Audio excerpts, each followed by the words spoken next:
Era Ventura Pérez, un hombre sencillo del Valladolid del siglo XVIII, que anotaba lo que ocurría en su ciudad y todo lo que le llamaba la atención entre sus paisanos. Dice entre las cuestiones relativas a 1758, día de San Pedro, del apóstol San Pedro. Estrenó su retablo nuevo en su iglesia parroquial y se doró luego y se dio concluido el día 15 de abril de 1759 siguiente. Las entradas que realiza en su diario en ese mismo año se referían a las rogativas que en agosto se celebraron ante Nuestra Señora de San Lorenzo por la salud de la reina, por la elección de un nuevo papa, por la muerte de aquella reina y, curiosamente, por la colocación del Santísimo Sacramento en un retablo nuevamente dorado, pero de la parroquia de San Andrés. Allí pudo participar Ventura Pérez de notables fiestas. Así pues, en 1758, dos grandes retablos en iglesias vallisoletanas, dos grandes maquinarias del barroco, se destacaron en su estreno, porque eran las devociones de los fieles que arropaban la presencia real de Cristo en la Eucaristía, en grandes tabernáculos y expositores como los que aquí podemos contemplar. No a todos les gustaba esto, naturalmente. Un ilustrado viajero y escritor como era Antonio Ponz no deja cuenta en su libro de crónicas haber visto este de la iglesia de San Pedro, pero sí el de la iglesia de San Andrés, y como no le gustaba aquel estilo, decía: son tres pinares que en el monte lograron por la naturaleza mejor forma que los que aquí consiguieron por el arte. Pero qué arte. Dios la destierre para siempre de entre nosotros y no permita que jamás en adelante se profanen con ella sus altares. Ya saben, ha habido siempre gustos para todo. El siglo de la construcción material de este templo fue el siglo XVI. La actual cabecera del templo se concluyó en 1578, pero las obras prosiguieron en los siglos siguientes. La parroquia de San Pedro tenía mucha vinculación con la iglesia catedral, con su cabildo catedral que contribuía incluso con gastos al mantenimiento de la misma, pero sobre todo una gran vinculación sacramental con el Tribunal de la Real Chancillería de Valladolid. Muchos de sus miembros fueron enterrados y están enterrados en esta iglesia. Y precisamente será el secretario de Cámara del Tribunal de la Real Chancillería, Juan Francisco de Bujedo, el que costeó la realización de este retablo mayor y su dorado a los que se refería Ventura Pérez en 1758-59. Unos años antes, entre 1748 y 51, en esta iglesia se llevó a cabo una profunda renovación, como pueden apreciar ustedes en los retablos de las capillas laterales adosadas. Y pudo pensar el mencionado funcionario que era la hora de sustituir el antiguo retablo, un retablo de finales del siglo XV, del XVI, porque estaba en mal estado o porque había pasado la moda artística correspondiente. Y no fue lo único que pagó para esta iglesia. En la sacristía se encuentran dos espejos que regaló para la misma. Por entonces, en esta ciudad del Pisuerga se daba la circunstancia de que los escultores unían la condición de maestros ensambladores, los que fabricaban y construían los retablos, y el de detallistas, los que decoraban con esculturas y relieves. Eso sí, tampoco abundaban ya en el siglo XVIII. Hasta ahora este trabajo se ha atribuido, de este retablo mayor, a Antonio de Bamonde, identificado con otros retablos de la iglesia, especialmente con el de la Hermandad de María Santísima de los Dolores, anterior al mismo.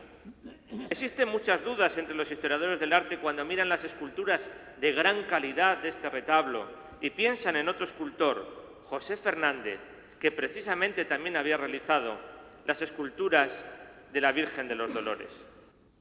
Lo cierto es que esta gigantesca máquina, con perfecta adaptación al marco arquitectónico, cuenta con un mensaje a comunicarles.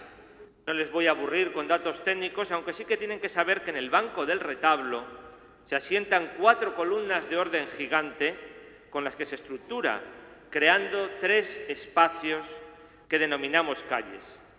La central está reservada con 3 motivos: el tabernáculo expositor, San Pedro en cátedra y la Inmaculada Concepción en el ático. En los laterales se abren, con hornacinas rematadas en forma de venera, la ubicación de San Juan Bautista y de San Antonio de Padua. Todo tiene su razón.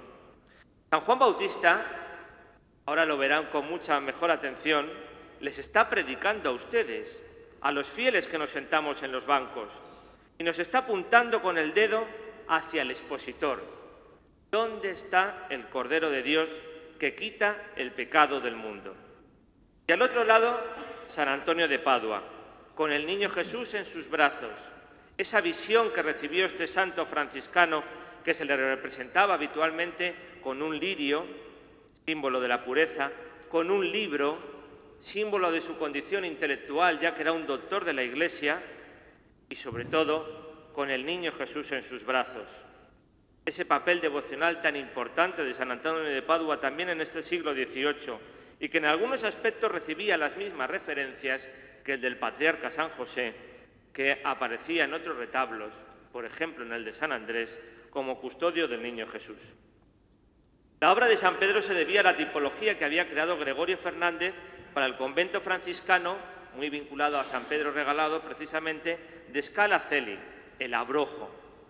Como pontífice, en una construcción más teórica que histórica de su papel como primer obispo de Roma, imparte su bendición con la mano derecha, mientras que con la izquierda sostiene las llaves, siguiendo el texto del Evangelio de San Mateo 16-18. En oro una y en plata la otra, el poder de atar y de desatar.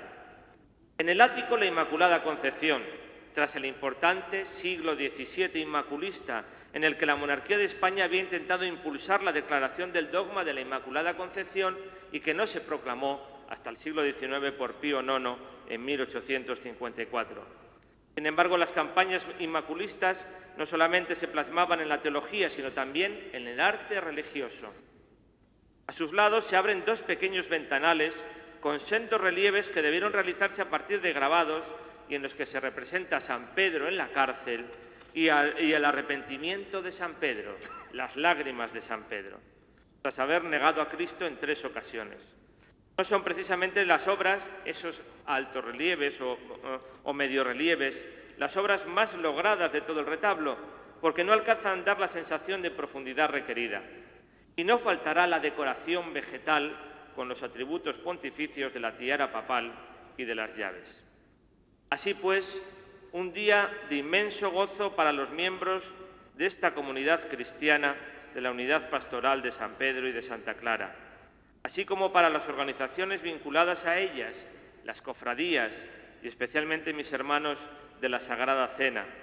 De inmenso gozo para la empresa ABA, que con tanto cariño han restaurado durante estos meses, cada uno de los rincones de este retablo mayor.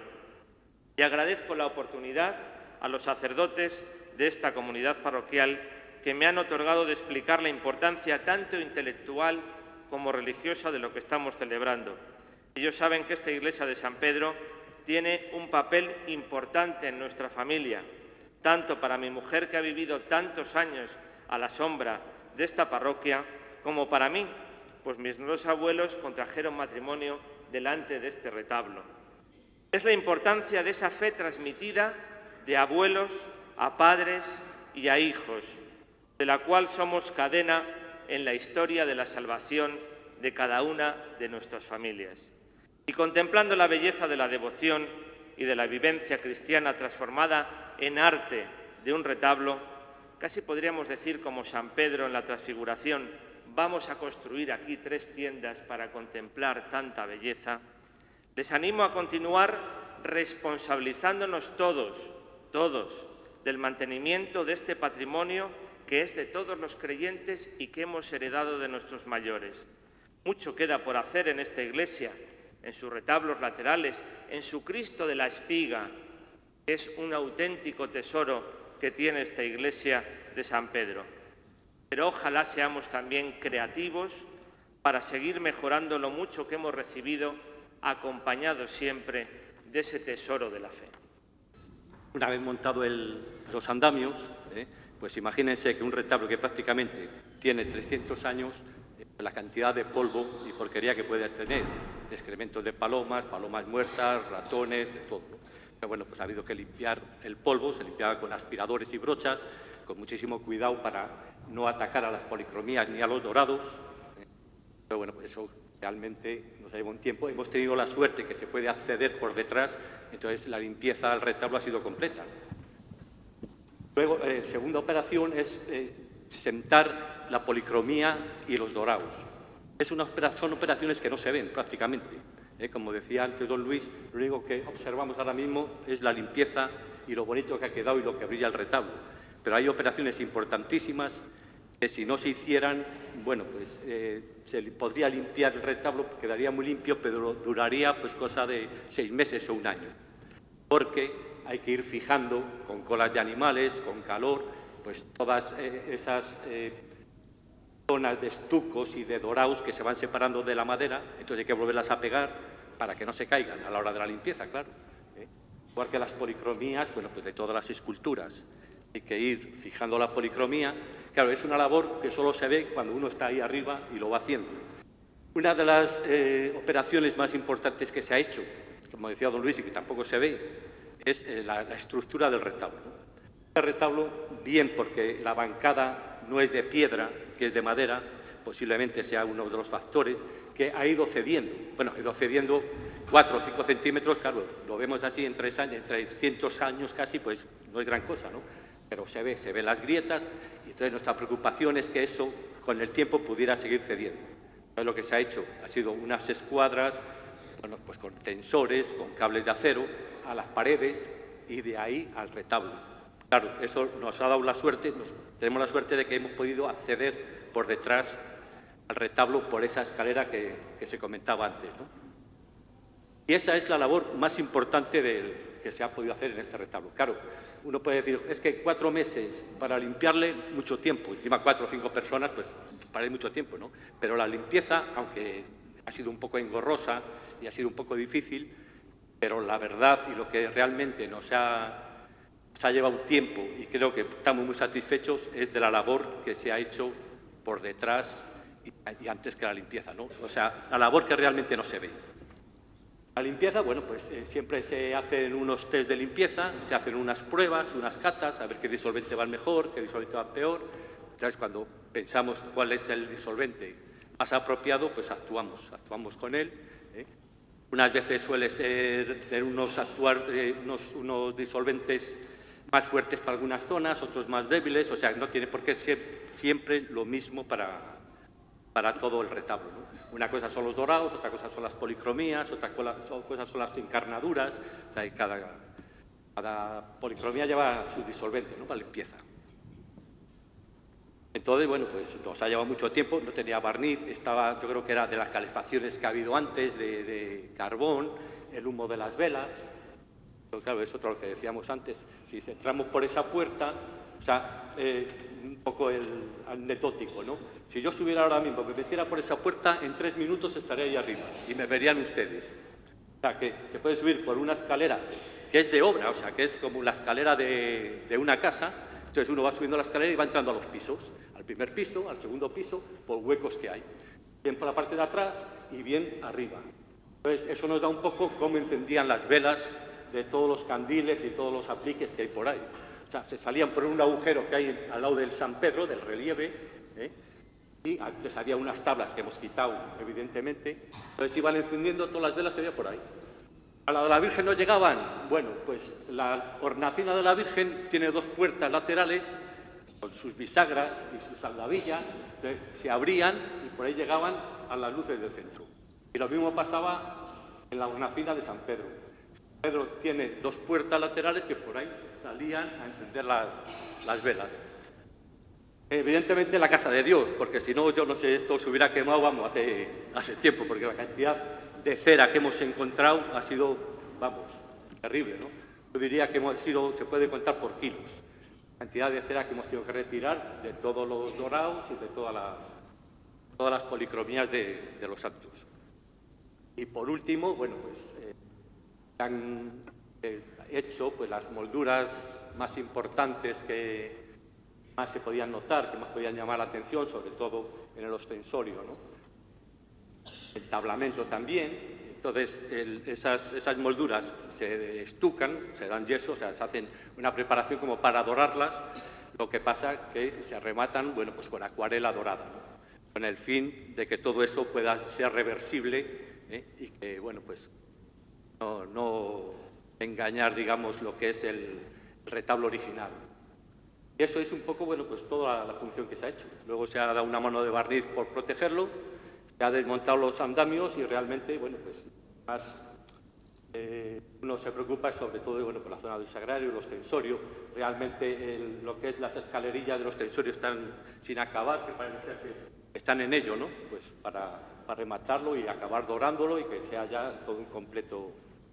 Lo que es el altar realmente, bueno, pues estaba lleno de purpurina, se ha quitado la purpurina de plata. Yo creo que, bueno, pues que luce pues casi como hace 300 años. O sea, eso es todo. Muchas gracias.